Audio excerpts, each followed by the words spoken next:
ওনাকে যদি আপনি স্বামী হিসাবে মানেন মামুনি, তাহলে দূরে একবার বলেন আলহামদুলিল্লাহ। বলেন। আমি মানি না। সব কিছু হয়ে গেছে, অনকন মানি না, তাহলে কেমন হইব?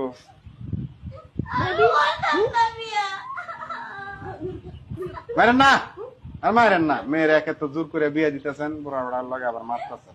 মারেন না মামুনি। জামাইয়ের অনেক টাকা পয়সা আছে, কান্নাকাটি করেন না। একদম চুপ, আমি যেটা কইরা শুনবি একদম নয়। মা তুমি পরে সারা জান লগে দিবা, আমি তারে বিয়া করব। ওর কাছে তো বিয়ে বসতে অন্য কোন বিয়ে চুপ। বলেন বলেন বলেন বলেন আলহামদুলিল্লাহ বলেন হয় বলেন।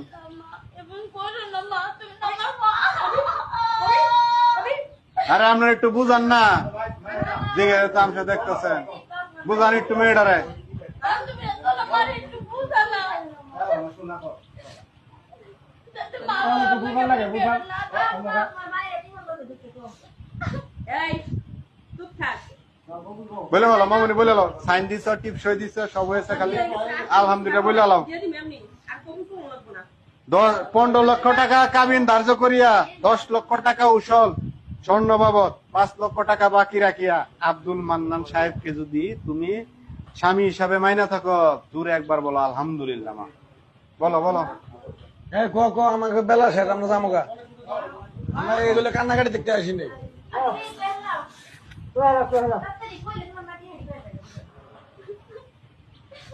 আল ফল কেউ কথা কেন না, তুমি শেষ কইরা দিলা। আল ফল কেউ কথা কেন না।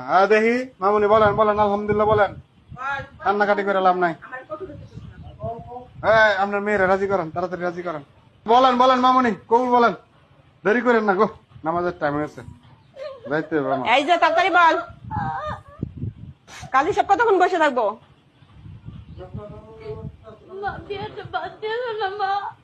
সব পড়ানি শেষ, তোর কবুল করবো না, আমি এমনি তোরে দিয়ে দিব উড়াইয়া। কবুল আমার লাগবো না, এমনি দিয়ে দিব, লাগবো না আমার। আরে কবুল শোনা লাগবে, একবার বলেন। হ্যাঁ বলেন বলেন বলেন একবার বলেন আলহামদুলিল্লাহ। এই ও কবুল কর। বলতেছি মা, বলতেছি, আর এমন করো